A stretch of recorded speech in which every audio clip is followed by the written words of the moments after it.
Welcome, everybody. My name is Kirk Barbera, and this is Luc Travers. And today we're going to surprise each other with art.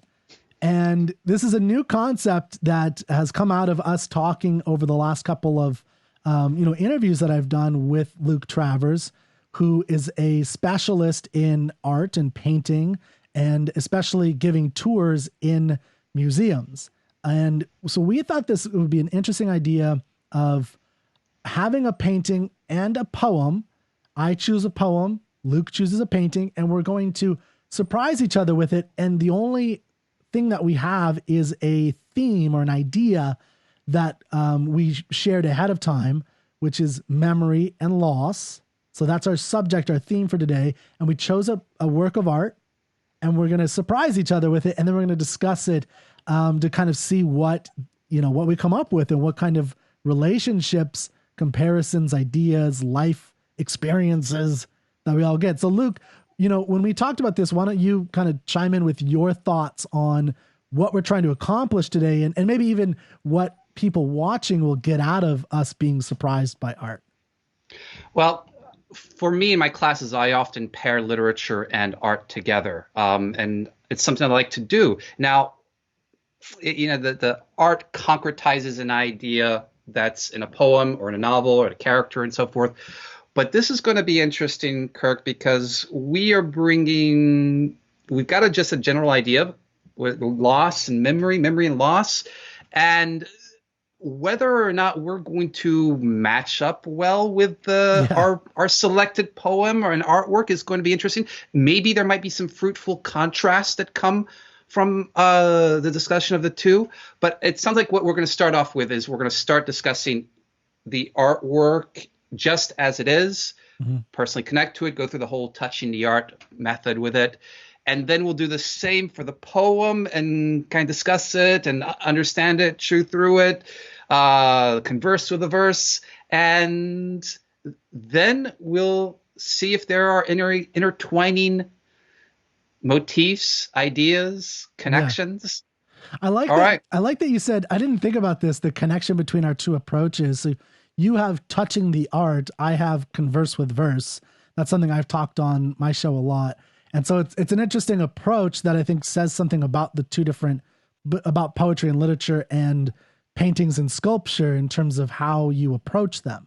And it could be, the touching the art approach and the converse with verse, because you can't really touch poetry in the same way that you can, in a sense, touch painting. So yeah, I think it'll be very interesting. No matter what, we are surprised. So just so everybody understands, neither of us knows the work of art from the other person. So I have no idea what he's about to show me. Now, full disclosure, I know a little bit about painting, so it's possible I've seen this painting before, and it's possible Luc definitely knows quite a bit about literature. He does a lot with literature, so it's very possible he knows this poem.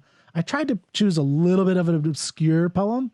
So we'll see, more obscure, but I'll say it's a very famous author, but it's one of his more obscure things. So we'll see what happens. I mean, it'll be interesting. Why don't we start off? Do you have any last things before we show me? Yeah, no. I'm also going to be very curious for the audience out there. I'm curious what it is that you think of when you think of loss and memory. And with that topic, I'm curious what it is that you're going to pick to fit that theme, that category there.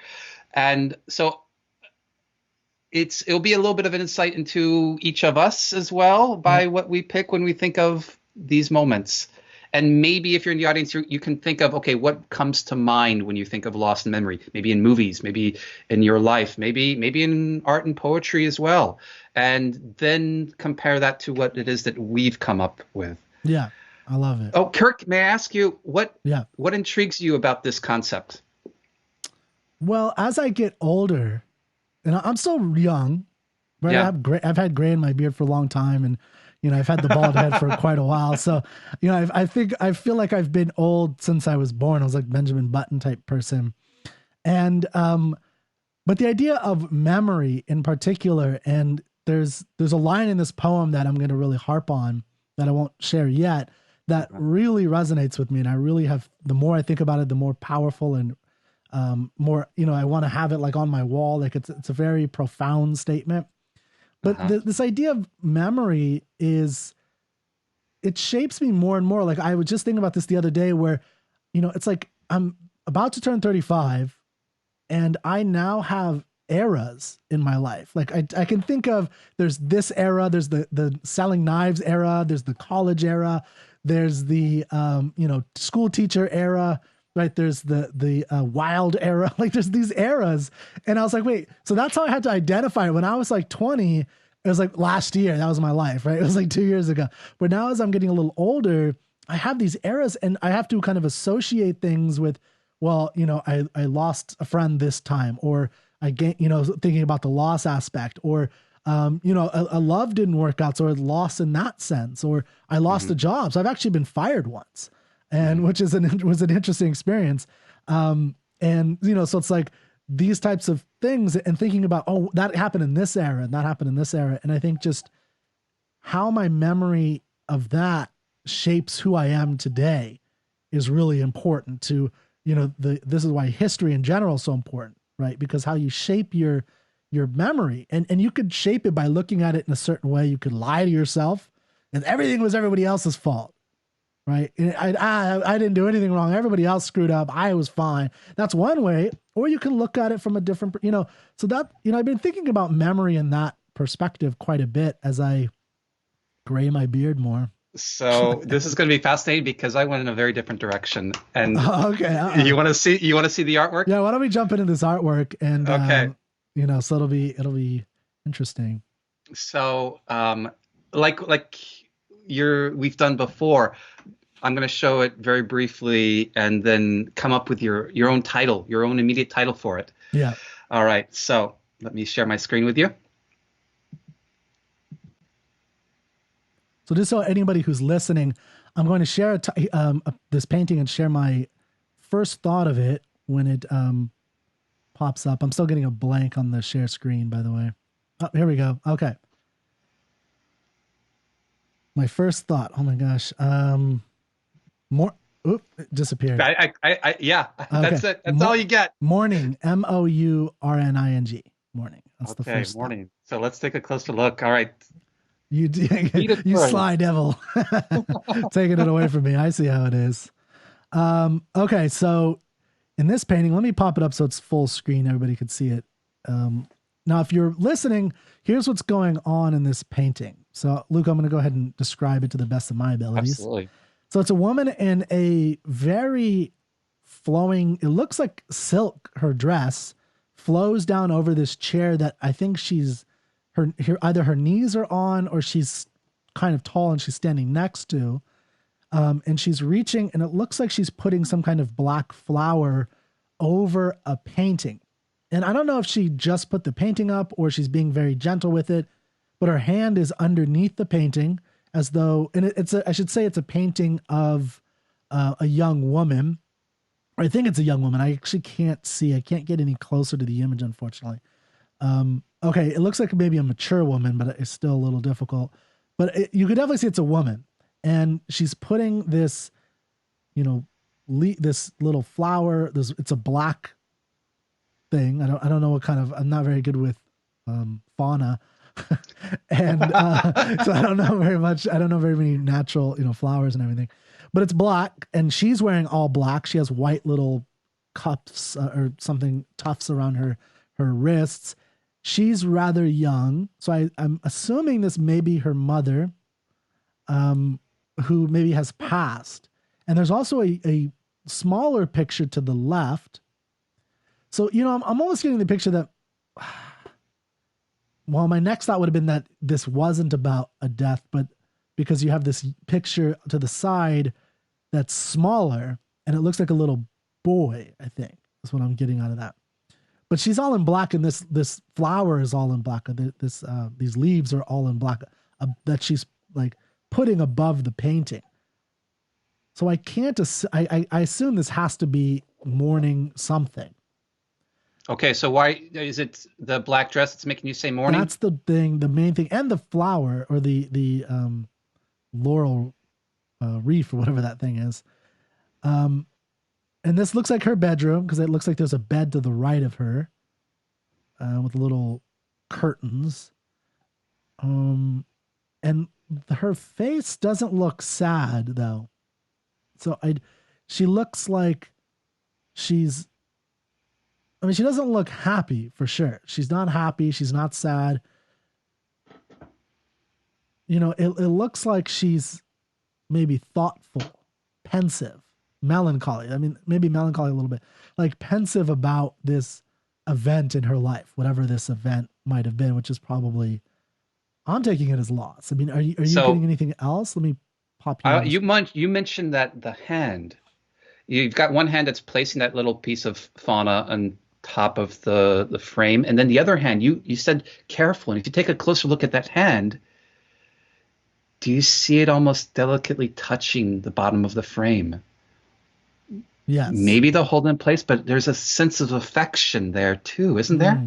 Yeah. Yeah, totally. All right. 100%. Now, there's one more little clue in this artwork, Okay. and it's on her dress on that seat. Okay, yeah, I can't see that in my image. Could you zoom into that? It's another little frond of fauna. Oh, okay. Oh So no. she's got two of them. Oh no. So I'm thinking like she's gonna hang it on the other one too. Oh yeah, right? Yeah. So you can kind of see some epaulets, and it's hard to see that smaller image, but it looks like, maybe it's a soldier's uniform that's there. Yeah. So Wow. she's placing these two pieces of, I guess it's green shrub, something or other, onto the top of these images So you think while she's that's wearing a black green? Is dress. that green? I think it's kind of hard to tell, and Okay. maybe the image itself is pretty dark, but I think it's meant to be green Oh, I see. Okay. in the end. Yeah. So you want to know the title of this artwork? Yes. What is it? What are we working I with? like the title a lot because it gives some insight. Okay. Sometimes these artworks don't. This one is called Palm Sunday. Oh, okay. I don't So know my religion much. I don't know much about religion either, but Palm Sunday is the day that Jesus comes into Jerusalem the week before Easter. So, Right, and that's they're right. palm leaves. He's greeted into Jerusalem, and so he's going to die. And I, I had to, usually Palm Sunday is something you do like at church, or it's a big social thing, but here it's something that's really small. And there's there are all kinds of other little side traditions with Palm Sunday, and I haven't seen anything in particular for the mid 19th century in Belgium or Paris where this was painted. Hmm. But it seems like one of the traditions was you use Palm Sunday as a way to remember those that have passed. Yeah. Okay. And so that little green piece of shrubbery is the substitute for the palm leaves that they don't have in Northern Europe. But it's a kind of Day of Uh, the Dead type thing. yeah, Yeah. yeah. So this is a moment that she's taking that out of her life as a dedicated day of remembrance for maybe her mom and her dad. So you think that smaller picture is her father? That's what I'm thinking. That's interesting. Yeah. That's Yeah. I what I'm mean, I thinking. can definitely Or it see could be that. another relative, but a relative that has passed. Yeah. Yeah. I mean, it's definitely a relative, and I like. Yeah. I mean, it makes sense also with the look on her face, because I think this is a good like a good idea. This idea of taking a moment. This is something we can maybe even learn from religion. It's important to take a moment to reflect on those that we've lost, right? And to Yeah. remember them, that you get this a lot in movies, the idea that they never, someone who dies never leaves. They're always with you. And of course, this is one way to keep them with you and to always remember what they stood for, what the loss was, but what the joy was that you had in your youth with them, or when you were with them, right? Yeah. And Palm Sunday is a good opportunity for this young woman to do that. Yeah. Yeah. So I'm curious, Kirk, maybe this is a personal question, but art gets personal sometimes. Yeah. For any loss in your life, are there moments that you stop and you remember that person. Yeah, I don't have a specific time when I do that Hmm. for sure. And one thing that's been interesting in thinking about these poems and in this painting and this subject is um, how lucky I've been not to lose anybody super close to me. Yeah. That's one thing. Like I actually haven't lost, you know, I've lost grandparents, but they were grandparents that I actually never knew. They Oh lived yeah. far away, so I met them once or twice. You know, the only the only grandparent I did know is my grandmother, and she's still alive. Parents are still alive. I don't have any brothers and sisters. I have lost people that were kind of friends in high school. There's somebody Yeah. that I you know learned had passed, but you know, it's very rare, and it's never been someone super close to me Yeah. yet. Although I know it's coming. Like you Yeah. know, it's like that's just life. It's going to happen. That's part of it. And yeah, so I don't have a moment for that kind of loss. I do have a moment sometimes of loss of friendships sometimes, right?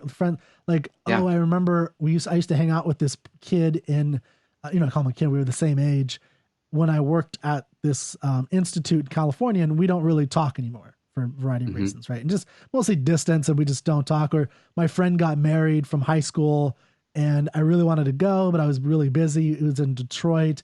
You know, he's awesome, and he's a doctor now, and I loved. We got to talk once on my podcast, actually, like a year and a half ago, and that was the first time we'd seen each other in like 10 years, and we talked for like 5 hours on this podcast, and it was wonderful. But I couldn't make it, and it's just like I kind of do mourn the loss of those types of friendships that in terms of we're separated from each other for a variety of reasons, life, distance, you know, things like that. And that makes me think that just as you might lose somebody that's close to you in your life and you honor them, maybe honoring the memory of the times that that person was of value to you in your life and more important value to you in your life, thinking back to those happy moments that you had with them, though you don't have them now anymore, is is a way of kind of affirming that your past and then establishing more of this is what I want going forward. This is something that's a part of me that I want to preserve. Um, Yeah. I'm curious if there's any kind of there's probably not any kind of ritual that you do that for. I don't know, maybe exes that you Yeah. have, but you kind of think back fondly after time elapses and the hurt of it is gone. You think back fondly into that period. And maybe if it's something that you have no control over, like somebody's passing, it's easier Yeah. to to honor them. Um, so I'm a little bit in the same boat as you are, Kirk. I don't have anybody that's been really. My parents are still alive, but I do remember like my grandmother passing, and I had a lot of fond childhood memories with her, and my grandfather passing too. And I I don't have anything formal, but I have these memories. So I think you might be able to see behind me. This is a painting that um, Oh, of nice. my grandfather. Yeah. And so I kind of see it a little bit all the time, and just that just sparks the memory of him. Yeah. And this painting, Palm Sunday, makes me want to think of, okay, how do I want to build a ritual into my life that might help me keep the memory of those people alive with me? Yeah. So that's I think what I'm getting here. That prompt of a memory of the value of somebody that's been part of your life, that ritual of it. And it's yeah, your life goes by so fast, Yeah. and you look back like you're looking back now, oh, I've got eras. I'm still, And yeah. and and then part of valuing your life is holding on to those memories. Now you keep living and you keep, but you part of who you are and your sense of self and what you've built in your life is preserving those memories. Yeah. So I think I that's, love this painting for that. yeah, no, I agree with you. I love the painting. And I think it's a good lesson to all of us in the role of art in our lives Mm. because, you know, as we both mentioned, we haven't actually experienced the kind of loss that this one woman did.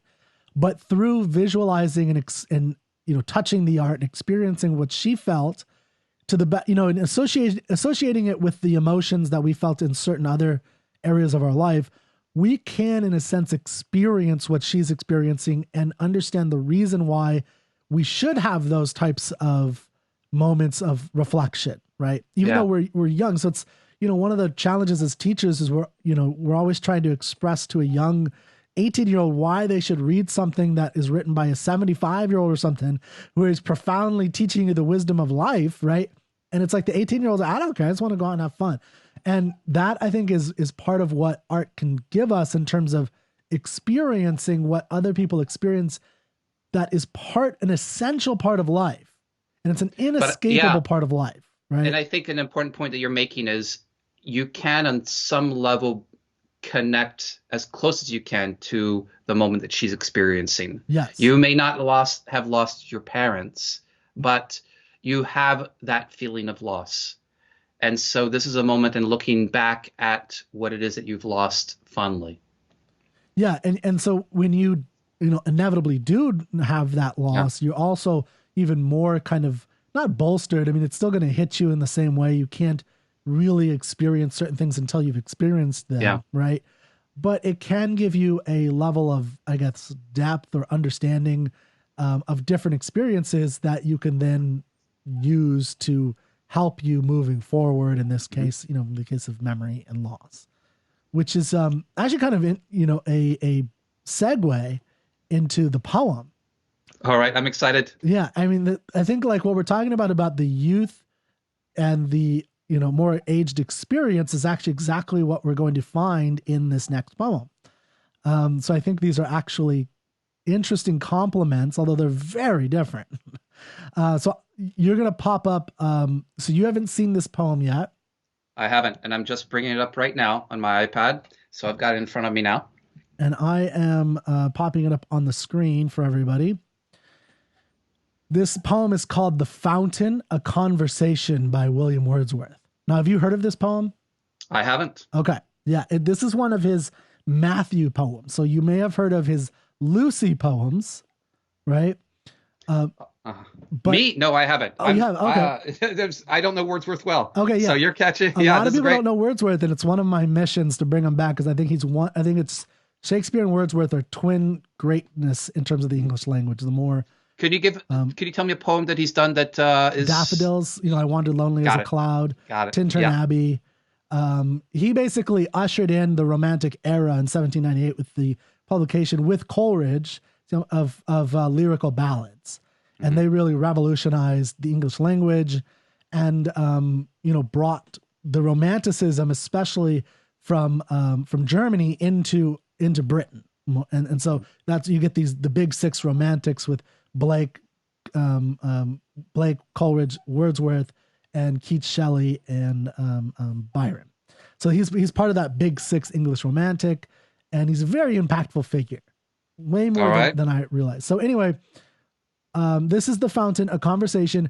I don't think there's going to be what my normal technique is. We're going to do a little bit differently, but for people who listen to me on the Troubadour Show, I'm going to read it slowly. If you can, I recommend pulling it up and reading it yourself. But if you're driving or wherever, that's fine. Just listen. I'm going to read it at a measured pace. It takes about 3.5 minutes to read. And then we're going to go through stanza by stanza. And I always tell people, if you don't understand it on first listening to it, you're a normal human being. Okay. So don't be like, oh, I don't get any of this. Give it some patience. We're going to do what we call converse with verse. And we're going to go through each stanza again and kind of talk about it. Is that cool? Let's do it. All right. So The Fountain, a Conversation by William Wordsworth.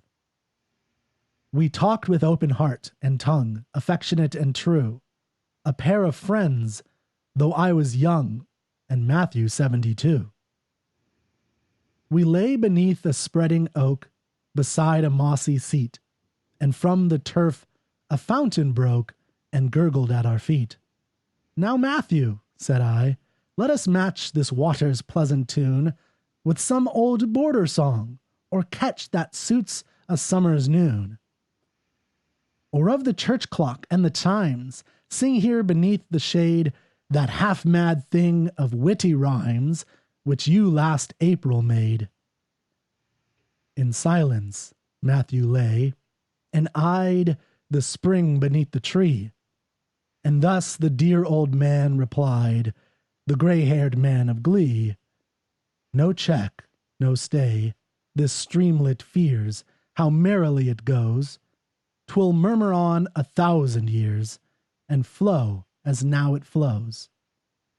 And here, on this delightful day, I cannot choose but think how oft a vigorous man I lay beside this fountain's brink. My eyes are dim with childish tears, my heart is idly stirred, for the same sound is in my ears which in those days I heard. Thus fares it still in our decay, and yet the wiser mind mourns less for what age takes away than what it leaves behind.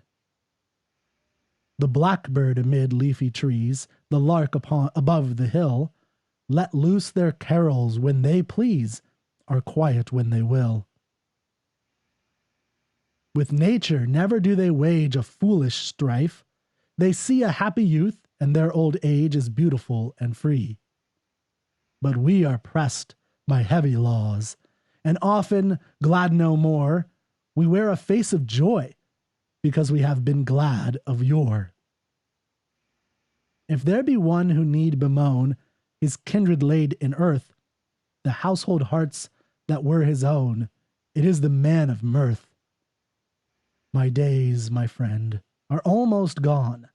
My life has been approved, and many love me, but by none am I enough beloved.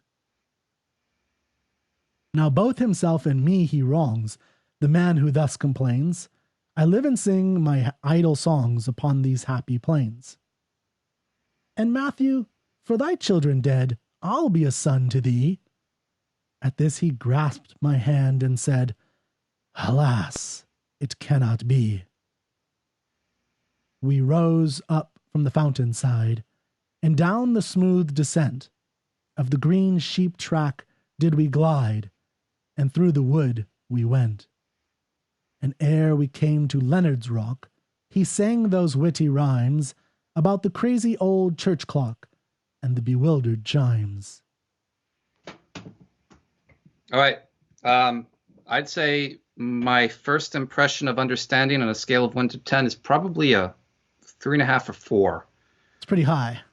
No, what is it? Yeah, I think that's pretty high. It's good for you. I feel lost by a lot of it. If I had to summarize what the gist of the what I got from the gist of the poem is, old guy with young guy, and the young guy asks him to speak about some merry times, and the old guy says, "Sorry, buddy, I can't." Yes, that's it. The gist, essentially. Yeah, it's a conversation, right? So it's between a young man. The way I visualize it is, you imagine when you were young, or if you're listening to this and you're pretty young and you're kind of walking somewhere with an old person, and out of nowhere, they're like, you're all happy and oh yeah, let's party, let's have fun. And then you're like, let's sing a song. And they're like, they look at something and they just are hit by whatever. And they start getting sad, or they start saying, oh, I'm not really in the mood. And they're, they don't really want to do it. And they're kind of, melancholy, or they're reflective. And I think all of us have had that experience with people older than us, where out of nowhere, they have this like reflective moment and they want to tell you about it or something. Right. And I think that's kind of what's happening with Matthew, who's 72 years old, and the person is young. And, I think, I imagine him as like a young teenager or 20-year-old or something like that. Mm-hmm. So yeah, that is the essence of it. And I will say that I have found Wordsworth to be the most rewarding poet to read and reread over and over again. That I've never had a poet where I've had this much of rewards from doing so. And in this poem, we have a man, Matthew, who talks about loss, and he's struck when he sees this fountain, right? They see this fountain gurgle at their feet, and he's struck by the immortality of it, that it's there, it was there when he was 22, and it reminds him of when he was 22. right? And he says, Okay. so I don't know if I should go through it line by, or stanza by stanza and just Well, go. here's what I'm thinking. I'm curious if you share, like, in general what it's about, like that part about the fountain being a sign of immortality I didn't quite get. And then after you kind of share what it's in general it's about, you'd reread it so we kind of see it with that new understanding. What do you think? Yeah, sure. So that way we can kind of skim through it, and please ask questions, Yeah. to kind of clarify.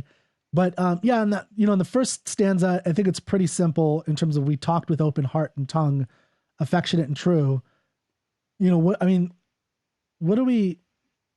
Actually, I'm gonna kind of back up a second. I think we should just go through it stanza by stanza.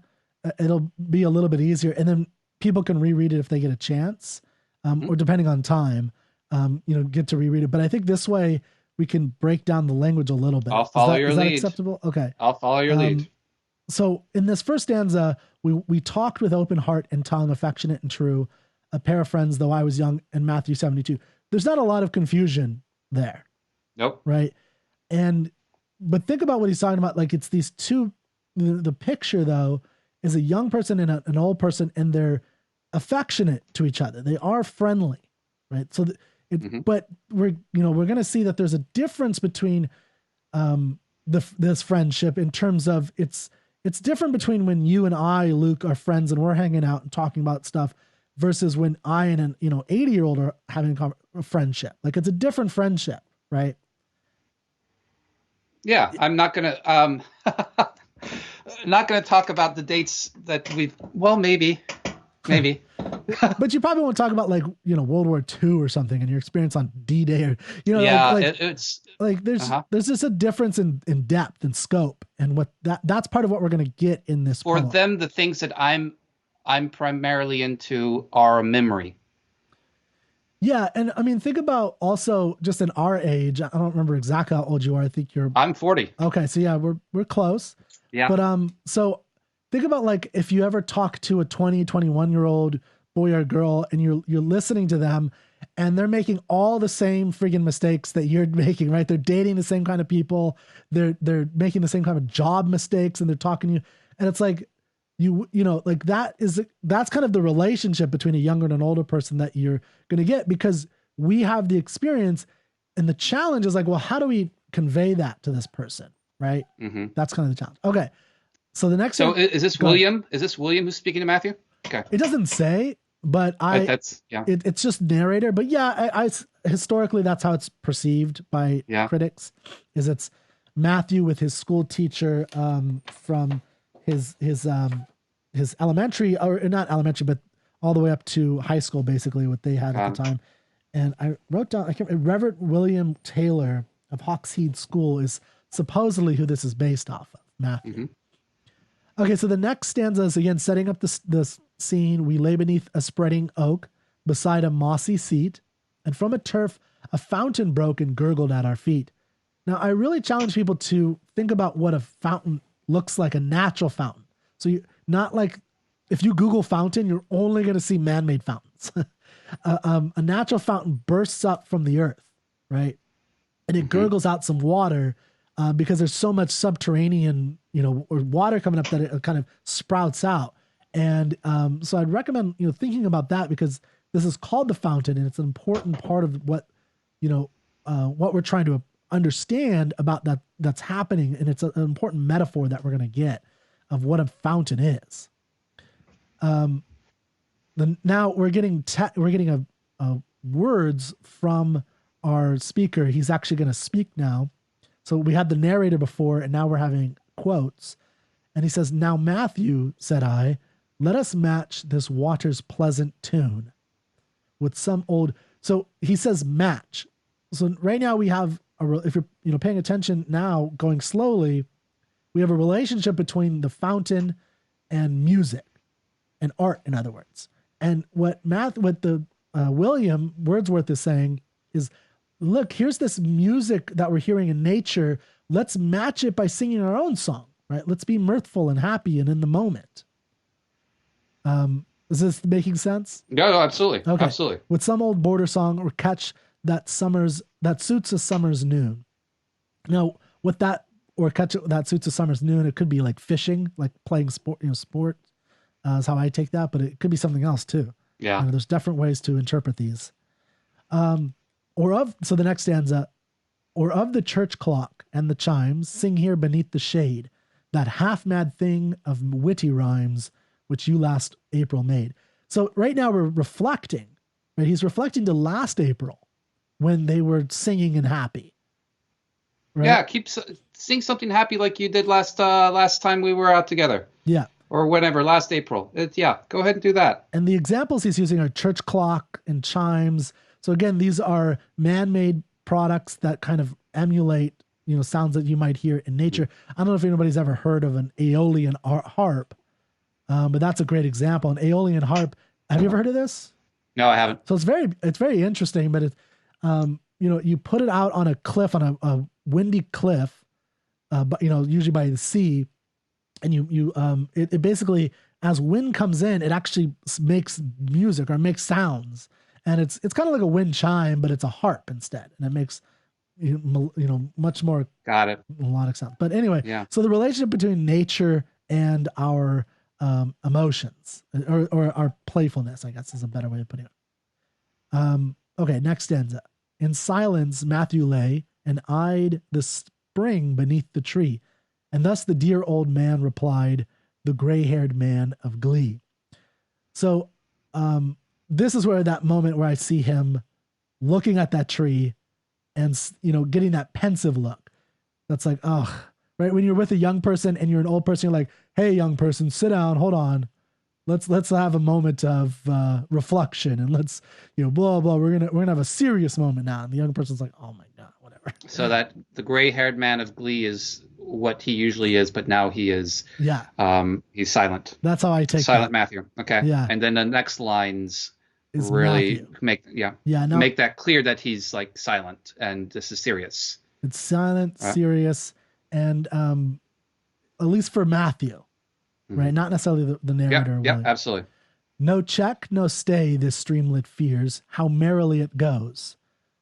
I think that's an important line. Like, nothing gets in the way of this stream. The stream just is. It just does what it does. It is what it is. 'Twill murmur on 1,000 years and flow as now it flows. So that sounds a little bit like the young William there.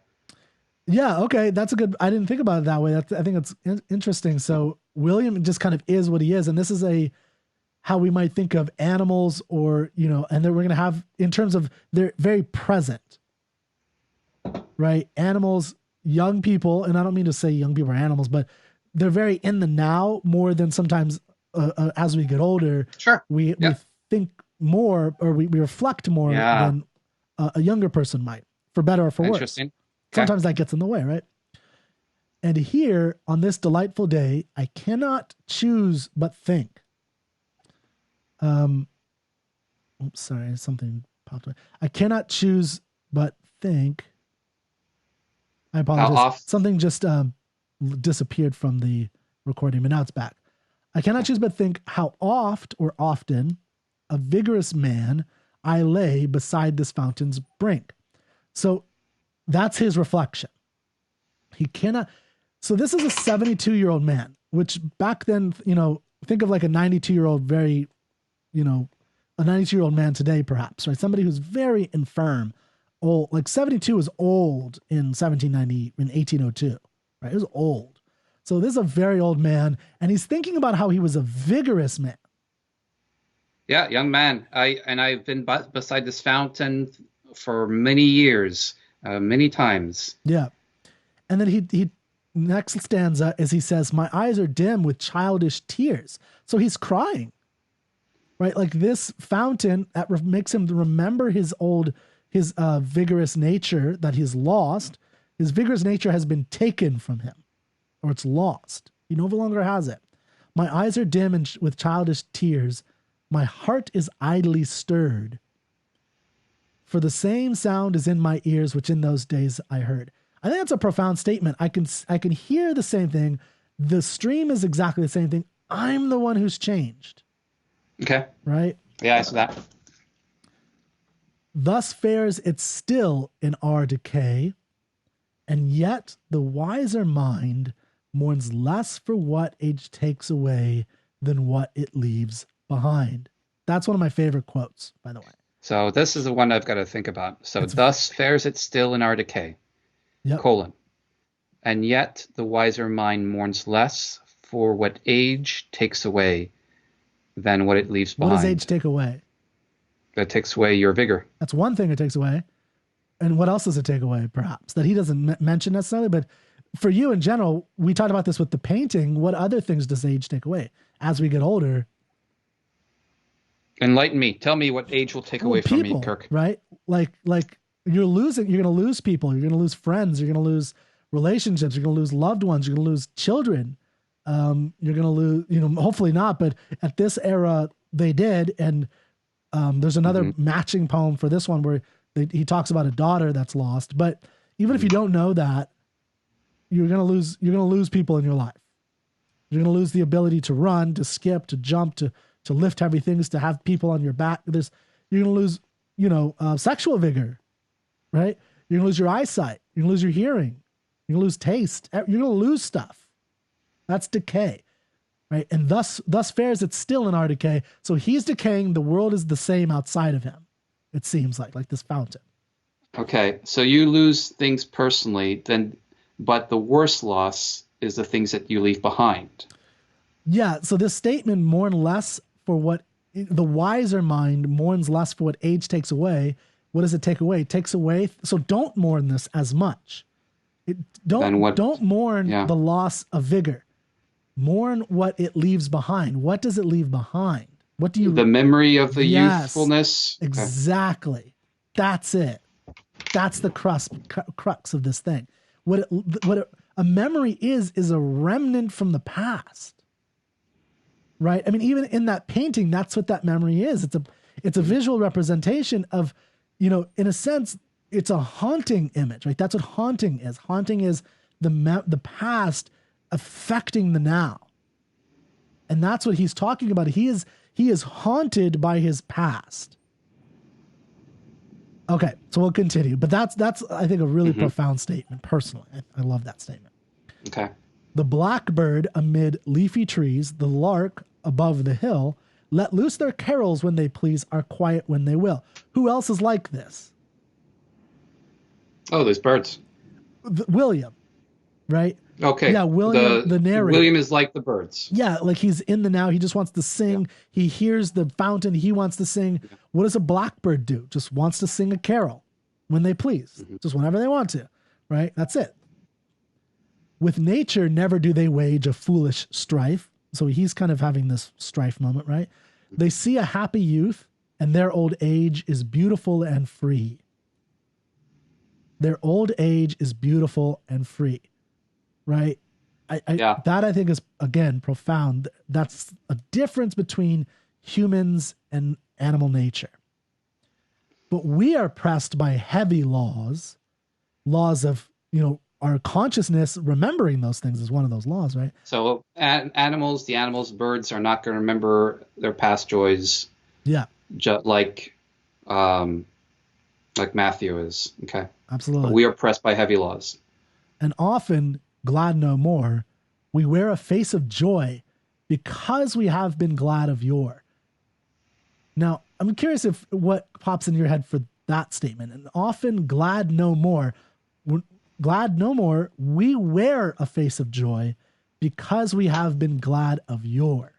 So this is making me think of the last April when Matthew was singing his ditties. And he, it's something that I sang, and I did not have the same kind of vigorous enjoyment doing that than I might have projected. Yeah, I think 100%. There's something about last time when I've pretended, I've been the man of mirth. So this is another thing about the metaphor of the fountain. And this is something that was one of the projects of the Romantic poets, like William Wordsworth, was getting to the subterranean level of the human soul.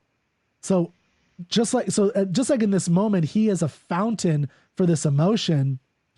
This is what's always going on in this human, and really in all humans. Is there's this subterranean part of us you know, I think Victor Hugo put it, there's one thing grander than, I don't know if you've heard this quote, one thing grander than the sea, that is the sky. There's one thing grander than the sky, that is the interior of the soul. And that is the project of the Romantics, by the way. And that's what we're seeing here is there's this fountain, and he's trying to express this to this young, foolish kid, this little kid who doesn't have any experience of loss. But he also doesn't have experience of what? The opposite of loss, or the opposite of grief would be the joy, right? The happiness that they had in experiencing that. Okay, if the next stanza, if there be one who need be moan, his kindred laid in earth, the household hearts that were his own, it is the man of mirth.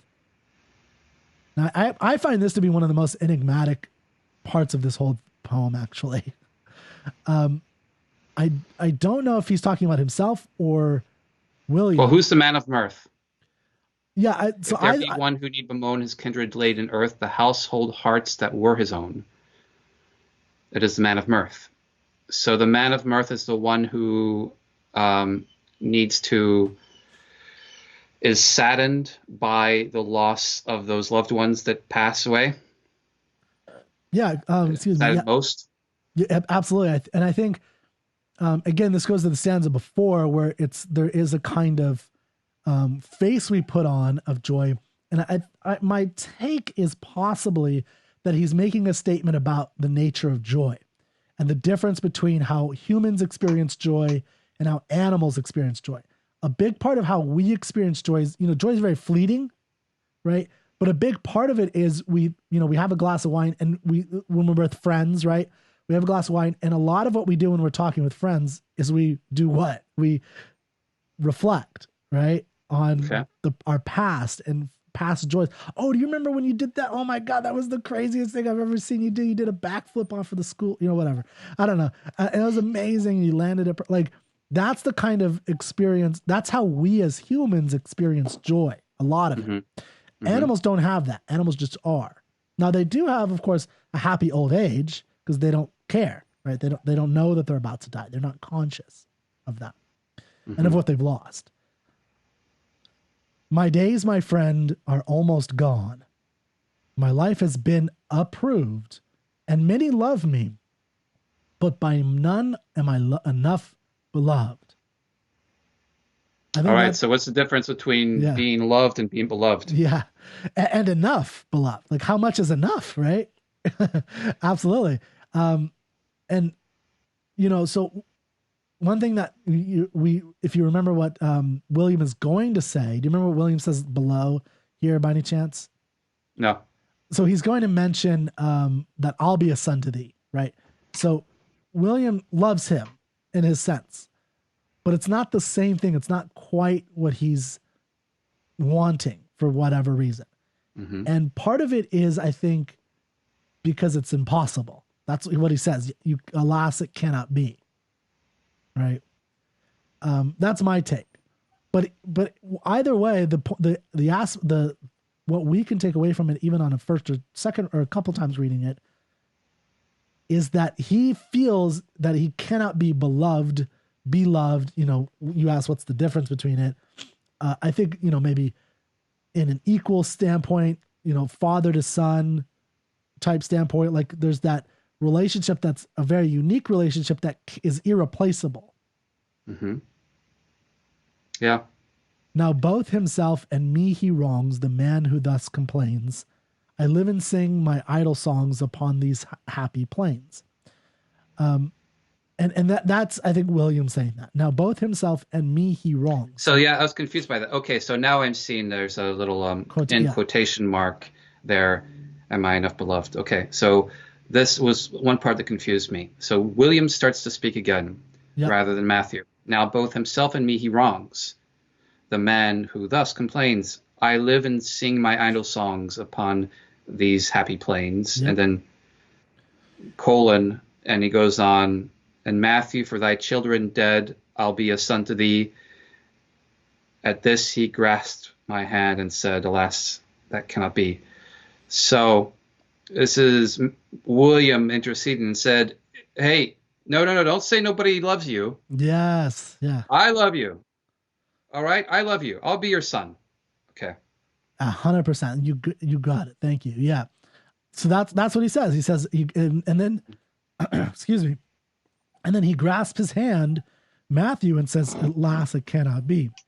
Now, why it cannot be? That's a question to maybe think about. I think I have an answer, but I'll Okay. hold off until we finish the last two stanzas here. Okay. Um, we rose up from the fountainside and down the smooth descent of the green sheep track did we glide, and through the wood we went. So it's basically just like at the beginning, we have a setting of the scene. You know, Matthew is happy, go lucky, and then they stop at this fountain. Now they're gonna continue on their journey, right? So this was just a stop in the moment of, think about two people walking. They stop at this fountain, have this pensive moment, and then they continue, right? Excuse me. And ere we came to Leonard's Rock, he sang those witty rhymes about the crazy old church clock and the bewildered chimes. Okay, so Hmm. what was your thought? What you want Okay, to say? so the big thought is, all right, why does Matthew refuse to have this new son? Alas, it cannot be. I'll be a son to thee. Alas, it cannot Yeah. be. Yeah. Why does he say it Okay. cannot be?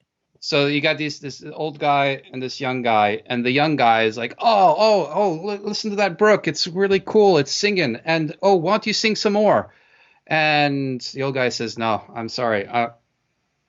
I'm having a moment right now where I'm realizing that I have been singing, and it has been the residue of the past, and it's not the joy that I feel anymore because I'm old and things will end for me." And the young kid still excited, and he says, "No, no, no, no. We're by this brook. I'll sing. I'm full of vigor and life. I can keep doing things. I'll be your son. I will be your spiritual fuel." And the old man is basically saying, "Listen, I just told you you can't. I just told you that all this Yeah. joy is is no longer meaningful to me like it was because it's it's recalling these past days that are no longer here." Um, Yeah. I'm looking back at those lines again. So with this is William speaking again when he's like jumping in and says, "What do you mean? What do you mean you can't be happy right now? I'll Yep. be your son. I'll beloved you." And Yeah. he says, "So, all right, this is William speaking. Now both himself and me he wrongs. The man who thus complains, your complaints, Matthew, they wrong me and they wrong you. And I think this is important. I live and sing my idle songs upon these happy plains.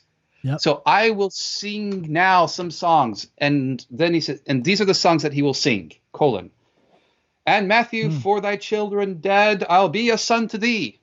Oh, interesting. Yeah. So, That's so his he's singing, song. "I'll sing this." That's his song. That's his joyful song. Yeah.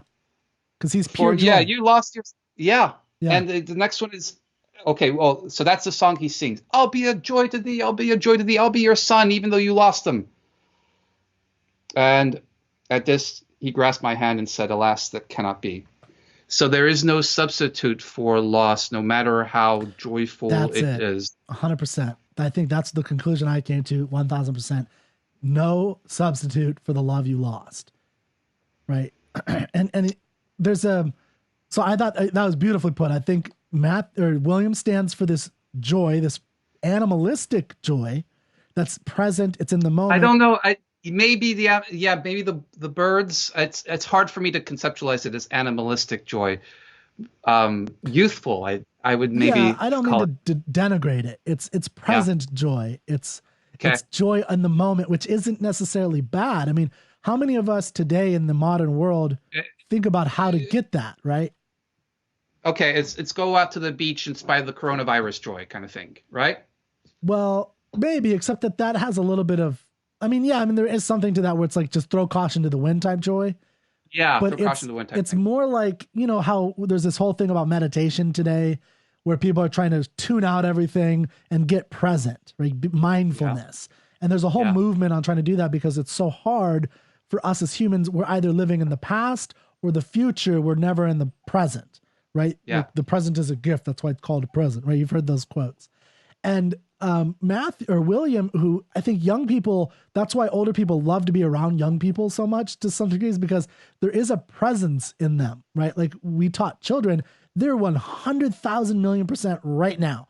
Tomorrow, 10 minutes from now doesn't exist for them. Like if you tell them I'm going to give you something in 10 minutes, they're going to go insane right now, right? They can't wait for it. So here's, go ahead. Go ahead. No, please. Well, I was going to bring back the painting now, and I'm thinking of William in this poem. You want to pop the painting up too? Yeah, I'll pop the painting up. Definitely pop the painting up. So here's the question I have. What would she say if she were to meet William? Well, that's a good question. If they encountered each other, what would she say? I think she would side with the old man, right? Like she would. What's that? I mean, she's young, like William, but she's experienced loss. So she's gone through loss, and she has this ritual that she has that I think William doesn't have, and Matthew does have. Matthew has his ritual. Sometimes it pops up more often, right? Like this fountain kind of made him think of this whole sequence of events, right, that happened in his past and how he lost everything, and now he's almost dead. Like he says, I'm about to die, basically. She's not about to die. She can't associate or understand that experience, but she can understand losing things, which William doesn't seem capable of yet. And I think that's the frustration of the Matthew. And if William came into the scene, you said, "Hey, you're young and beautiful. Let's go out. I'll be a replacement for your parents." Yeah. You know, let's come join me. I'll be your husband, and that will take the place of your dad, or something like that. And she might respond, There's no replacing Papa. Whatever, alas, it cannot be. Was that what she would say? Maybe alas, it cannot be. She'd say, alas, it cannot be. And now that's not to say she can't experience new joy in this case, right? In her case, she could experience new joy. She could have a marriage, be happy, start a new life. But the joy that she's lost is always going to be a part of her and can never be replaced by itself. She can only have. And that's what William can't understand. Yeah. That's what William can't understand yet. Mm-hmm. And now Matthew, of course, is at the end of his life, though. So he can't really have, I mean, today we would say, yes, he could. He can get married again, and I think, he could probably. But back then he was. But there comes a point at the end of your life where the energy is drained, and it becomes more about, I'm looking back. It's purely about looking back. Yeah. And that's where he is in this moment. So I love that. These are like three different stages of this process of understanding about loss and memory. That's a nice little summary there. Yeah. You have William, who's on the complete left spectrum of in the now, just wants to sing ditties and dance and play and frolic around. And then you have this woman who's maybe his age or a little bit older, and she recognizes loss and the importance of reflecting on loss. And then you have on the total opposite, a man about to die who has only reflections. So, Kirk, are you saying that we are in this middle stage? Yeah. I think that I'm more toward the young woman in your painting stage, hopefully, than the old man for a variety of reasons. But even though I haven't experienced loss myself in the way that the young woman has, I can understand it a little bit more, just as someone who's aged. I think there's an era thing as well, where people dealt with death a lot more in the past than we do today. Thank goodness, right? Just because of the mortality rates. Yeah, and so that's one thing that confused me a little bit about the poem. I didn't grasp that he's also mourning his sons, or mourning his sons, or a son that he's lost, a child that he's lost. Children. So it's not children just dead. He says children. So it's not just the looking back and not having the same youthful vigor. It's now more of a mask that he puts on to hide the sorrow of being left behind.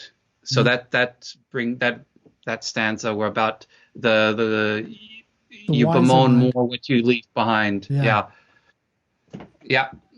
So okay. I like any So it is about us too. Yeah. oh for sure, yeah, about loss and memory, and probably heavier on the memory to some degree. If anybody's interested, I would recommend reading The Two April Mornings, which is the complement poem to this one. Um, but any final thoughts on these two before we sign off? Now I like the way you organized it, the three characters that we've encountered, Yeah. into three different approaches to your relationship with loss. One, not having experienced it. Two, having experienced it in youth, but still have life that you could go for. But and then the third one is you can't. I guess you know what the I'm starting to think that the old man and this young woman have much more in common. Mm. That they're both. She's maybe initially experiencing that void, Mm-hmm. and he's had it for so long. Oh, okay. So she's at the beginning stages of understanding that role. That Yeah. joy can never be replaced. So once you've lost something, it's gone.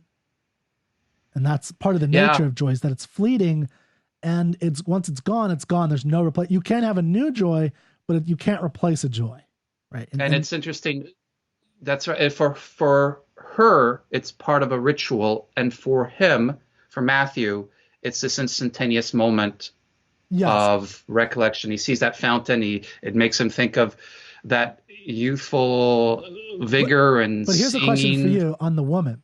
If she Yeah. were out walking around and saw her mother's favorite tree, would she have the same experience as Matthew?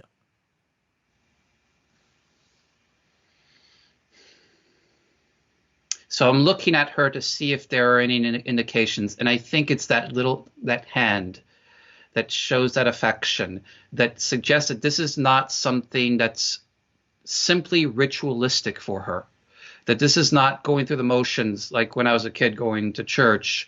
It was I wasn't paying much attention. I went through the motions of communion or whatever it was. This is a ritual that's packed with personal meaning for her. Mm-hmm. So that I think that if she encountered her mother's favorite tree, she would go up and maybe touch it like she does this picture frame. Yeah. Yeah, I mean, she at least has the capacity that William doesn't, to stop and reflect, right? Because there's something Yeah. to reflect on. There's a loss there that she has, that at least in terms of loss, there's something to reflect on, Yeah. right?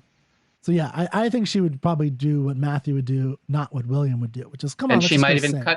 she probably cut these little pieces of branches from that tree to bring them Oh yeah, as substitute palms for Palm yeah, that's Sunday. a good thought. I like that. That sounds like the perfect way to end there. Perfect way to end. All right. Well, I think that was a lot of fun. I had a lot of fun. I love this I did painting. too. Thank you so Great. much for sharing it. And And everybody, thank you for surprising me with a poem. I love the poem. yeah, I'm glad you liked it. Everybody listening, let us know what you think, and let us know what types of thoughts came to your head as you were watching that painting, watching it like a movie, right? And listening to that poem. Like, what moments of your life has there been memory and loss? Are you a William, a young woman, or a Matthew? And Oh, yeah, very quickly, Palm Sunday. The artist name is Alfred Stevens. Alfred Stevens. Alfred Stevens. Okay, Yeah. perfect. All right, everybody. Thank you, and I'll see you next time.